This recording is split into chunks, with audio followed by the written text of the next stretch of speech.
Good evening, everyone. Honorable Chair, Mr. Yuval Silva, distinguished guests, scholars, and my dear colleagues. In this intense evening, I would like to present the segment of my contribution of this research symposium with flashing your glimmering thoughts towards one of the most hazardous problems confront every nation today. That is how to prevent terrorism while protecting human rights.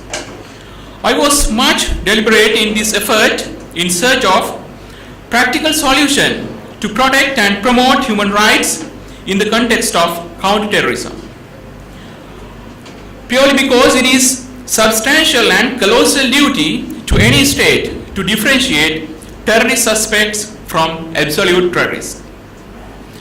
My research title is the challenging scope of protecting and promoting human rights in the context of counterterrorism, special consideration on Sri Lankan perspective. This research is based on the topics which displayed on the screen.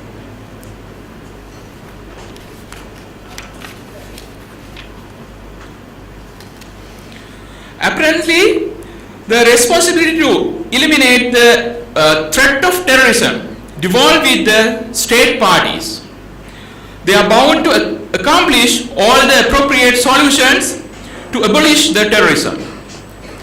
At the same time, state parties are bound to protect and promote human rights under any circumstances, since it is universally accepted conception. This conflicting conception puzzled me and compelled me to find a solution to problem which was finally ended up as the research problem of this paper.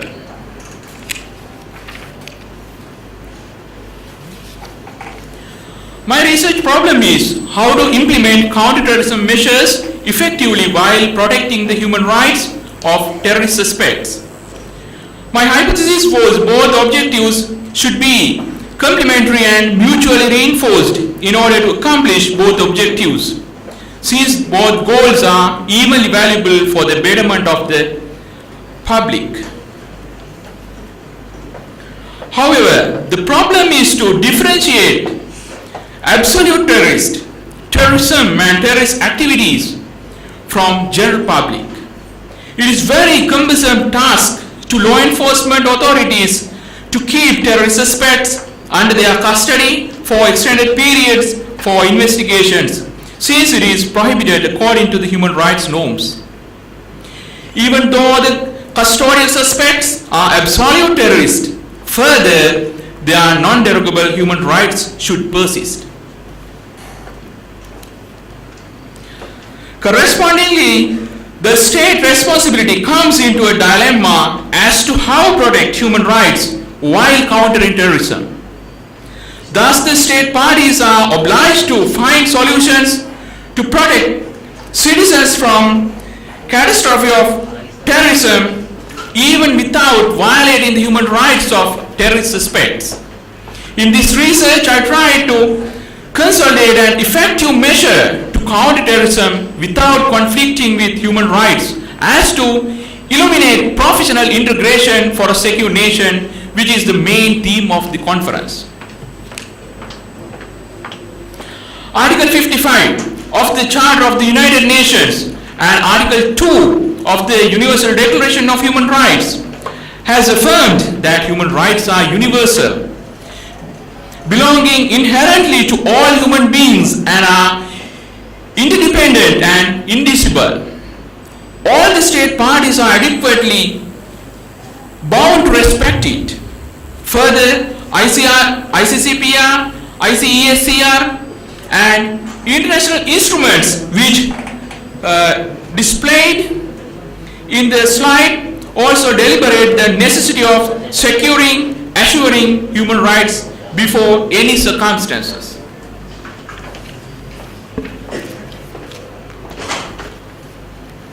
Use of torture and other cruel, inhuman or degrading treatment to elicit information from terrorist suspects is absolutely prohibited, as is the use in legal proceedings of evidence obtained by torture, whether at home or abroad, and of secret evidence put forward by prosecuting and other authorities in judicial proceedings in violation of the principle of non-admissibility of evidence extracted by torture contained inter alia in Article 15 of Convention Against Torture.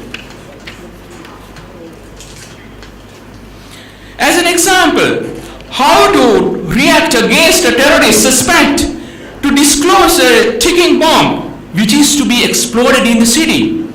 Will the suspect confess soon after arrested before a pleasant inquiry? I am sure you all will agree to take any effort to elicit the truth from the suspect for the sake of thousands of lives. However, if the suspect was an innocent man, what will be the consequences? You just imagine one day you and I also can become a terrorist suspect. At that day, you will realize that our sole savior will be the human rights. That is the reason to protect human rights while countering terrorism. Sri Lanka also have been assaulted continuously for 30 years by terrorism. However, Sri Lanka has implemented only 2 statutes, particularly against terrorist activities, named Prevention of Terrorism Act number 48 of 1979 and Public Security Ordinance of number 25 of 1947. In this research, I observed the pros and cons of the legislative provisions of Sri Lanka which has implemented in this regard. There are many allegations against the Sri Lankan counter-terrorism laws due to some procedural defects and contradictions with human rights concepts. Powers given to the executive by the Prevention of Terrorism Act falls foul of the important procedural safeguard of declaration, notification, periodic parliamentary oversight that usually govern the grant of such extraordinary powers to the executive.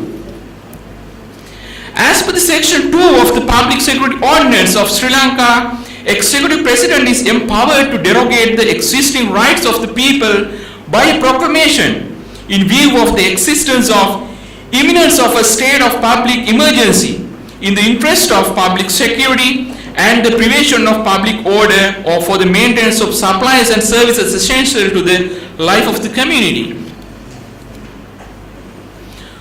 Further, Executive President has empowered to make emergency regulations which can derogate fundamental rights assured by the Constitution and emergency situations by Section 5 of the Public Security Ordinance.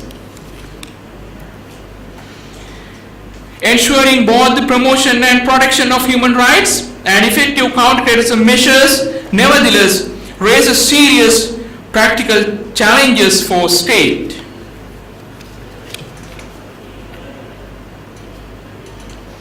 Final outcome of research is to recommend a more viable and advanced solution for a particular problem.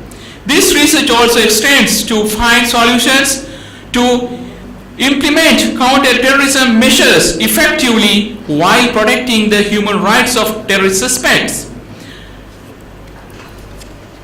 Findings and recommendations of my research, which appears in the screen, may constructively effect to implement and appropriate legislative provisions in this regard. Finally, I would like to conclude my speech with adducing the applicability of this research. Every state should have adequate laws and as well as proper system of mechanism to counter actual or potential threat of terrorism against the state. It should compatible and complementary with the international and regional frameworks on counterterrorism measures and other national interest of the state. However, Sri Lankan perspective of counterterrorism is leading to quite excessive procedures which have been implemented by the existing legislations. It is recommended to having preventive mechanisms to counter terrorism with monitoring and balancing process of the judiciary. Thank you very much.